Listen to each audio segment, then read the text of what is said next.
Assalamualaikum warahmatullahi wabarakatuh. Perkenalkan, nama saya Agista Handiani, NIM D1B119023, kelas AGTB. Di sini saya akan melakukan tes sumatif 3 untuk mata kuliah suboptimal dengan tema teknologi produksi spesifik lokasi secara terpadu untuk meningkatkan produktivitas lahan suboptimal. Berikut tes sumatifnya, yaitu apa itu teknologi pengendalian stres biotik, jelaskan prinsip teknologi pengendalian stres biotik di lahan suboptimal, uraikan tindakan pengendalian dan pemantauan hama dan penyakit tanaman pada lahan suboptimal, dan uraikan tindakan pengendalian gulma dan kebun pada lahan suboptimal. Baiklah, untuk pertama kita akan membahas mengenai apa itu teknologi pengendalian stres biotik. Jadi, teknologi pengendalian stres biotik itu merupakan pengendalian untuk hama dan penyakit pada tanaman. Dalam pengolahannya ada jangka panjang dan ada jangka pendek. Nah, pada jangka panjang itu bertujuan untuk mencegah hama dan penyakit menyerang tanaman, sedangkan untuk pada jangka pendek berfokus pada pembunuhan hama dan penyakit tanaman. Baiklah, selanjutnya lanjut ke nomor 2, yaitu jelaskan prinsip teknologi pengendalian stres biotik di lahan suboptimal. Baiklah, prinsip teknologi pengendalian stres biotik di lahan suboptimal yaitu di mana kita harus menciptakan kondisi yang menguntungkan untuk menjaga kesehatan tanaman. Nah, tanaman yang sehat ini tidak terlalu rentan terhadap hama dan penyakit. Lalu kita juga harus memulai penerapan prinsip-prinsip dalam penanggulangan hama dan penyakit pada tanaman. Lalu kita juga harus interaksi antara organisme hidup dan lingkungan itu sangat penting untuk kesehatan tanaman, kesehatan tumbuhan. Lalu kesehatan tumbuhan ini juga perlu dikelola untuk meningkatkan tingkat populasi untuk meningkatkan agar hama dan penyakit ini bisa mengurangi tingkat populasi hama dan penyakit tanaman. Oleh karena itu kita harus mengelola tanaman tersebut. Lalu selanjutnya kita harus mengetahui mekanisme pada setiap tanaman agar tanaman juga bisa rentan dari hama dan penyakit. Lalu hama dan penyakit yang didapatkan itu lebih rendah, risikonya itu lebih rendah. Sekarang kita masuk ke soal ketiga, yaitu uraikan tindakan pengendalian dan pemantauan hama penyakit tanaman pada lahan suboptimal. Baiklah, di sini tindakan pengendalian dan pemantauan hama dan penyakit tanaman pada lahan suboptimal di mana yaitu kita memilih varietas yang bisa beradaptasi pada lahan. Lalu kita memilih benih yang bagus, benih yang bersih, yang bersih dan bagus ini bagus untuk produksi kita sehingga akan tidak rentan terhadap hama dan penyakit. Lalu kita harus juga melakukan penggunaan sistem tanam yang sesuai dengan kondisi tanah. Lalu penggunaan manajemen yang seimbang. Jadi pemupukan yang digunakan ini harus sesuai dan stabil agar membuat tanaman tidak rentan terhadap infeksi. Lalu yang yaitu memasukkan bahan organik. Nah, di bahan organik ini kita dapat memasukkan bahan organik agar mikroorganisme di dalamnya meningkat sehingga patogen di dalam tanah itu bisa menurun. Lalu kita dapat menstabilkan struktur tanah juga. Yang keenam yaitu penerapan metode budidaya tanah yang sesuai. Nah, di mana ini kita dapat mengatur gulma, kita mengatur dan melindungi mikroorganisme dan mengatur penyakit hama dan tanaman yang ada pada tanaman. Lalu yang ketujuh yaitu penggunaan dan pengolahan air yang baik. Kita harus menghindari air pada dedaunan dan karena penyakit yang ditularkan melalui air menyebar dengan tetesan dan penyakit jamur berkecambah di dalamnya. Yang kedelapan yaitu konversi dan promosi musuh alami. Jadi kita menyediakan habitat yang ideal bagi musuh alami untuk tumbuh dan berkembang biak. Kita harus menghindari penggunaan produk yang merugikan musuh alami.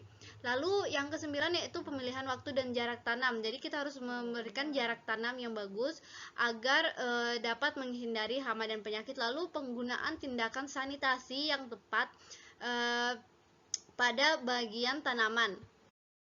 Baiknya selanjutnya yaitu pemantauan. Nah, pemantauan hama, penyakit dan gulma ini secara teratur merupakan dasar pengelolaan yang efektif untuk dapat kita mengelola hama, penyakit dan gulma. Lalu kita juga dapat mendapatkan informasi mengenai OPT tertentu, lalu penyakit dan gulma yang ada di wilayah desa atau ladang tanaman dan kerusakan terkait ditimbulkan.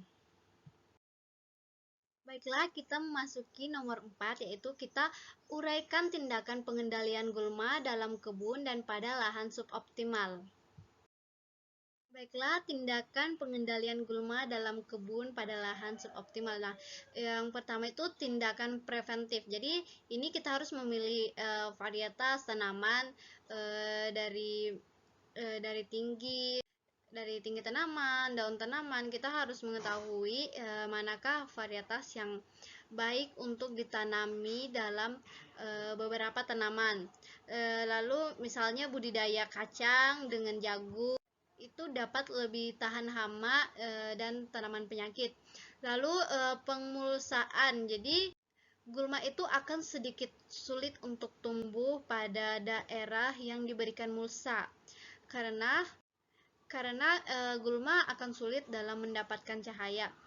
Jadi kita harus memilih mulsa yang kering, lalu yang tebal dan bagus. Yang ketiga yaitu tanaman penutup lahan. Nah, tanaman penutup lahan ini bersaing dengan gulma untuk mendapatkan cahaya, nutrisi, air, sehingga akan membantu untuk mencegah pertumbuhan gulma. Jadi kita dapat memilih tanaman penutup tanam seperti legum. Lalu selanjutnya yaitu rotasi tanaman. Nah, rotasi tanaman ini itu cara yang paling efisien dalam mengganggu pertumbuhan gulma. Lalu selanjutnya tumpang sari, atau campuran ya. Jadi kita akan menekan proses pertumbuhan gulma. Lalu yang selanjutnya waktu tanam dan kepadatan. Jadi kondisi pertumbuhan yang optimal ini meningkatkan perkembangan tanaman sehingga kemampuannya untuk bersaing melawan gulma itu tinggi ya. Jadi jarak tanam yang tepat ini juga memastikan tersedianya ruang untuk minimum untuk pertumbuhan gulma dan memastikan tersedianya ruang minimum untuk pertumbuhan gulma. Lalu selanjutnya itu pemupukan berimbang. Nah, dapat mendukung pertumbuhan tanaman yang ideal dan ini juga mendorong untuk pertumbuhan tanaman di atas gulma. Lalu selanjutnya metode pengolahan tanah. Jadi metode pengolahan tanah ini dapat mempengaruhi tekanan pertumbuhan gulma dengan serta komposisi gulma. Lalu pasturing, di mana pasturing ini merupakan tanaman pakan ternak seperti kopi, mangga, atau alpukat dan kakao. Penggunaan domba dan pada tanaman tersebut kita bisa menggunakan penggunaan domba atau kambing untuk mengurangi pertumbuhan gulma. Lalu penyebaran gulma. Nah, kita ini harus cegah penyebaran gulma dengan cara memusnahkan gulma-gulma. Lalu yang ketiga yaitu asal benih. Jadi kita harus mencegah benih gulma masuk ke dalam tanaman. Baiklah, selanjutnya pengendalian gulma secara biologis. Nah, pengendalian gulma secara biologis ini kita menggunakan bakteri atau mikroorganisme, di mana kita ketahui bahwa bakteri itu sangat efektif dalam mengurangi gulma, di mana pada tanaman itu jika diberikan bakteri itu dapat meningkatkan hasil panen, lalu juga dapat menjadi agen pengendali hayati tanaman, di mana dapat menjanjikan karena ini mudah dan murah juga diformulasikan ya. Seperti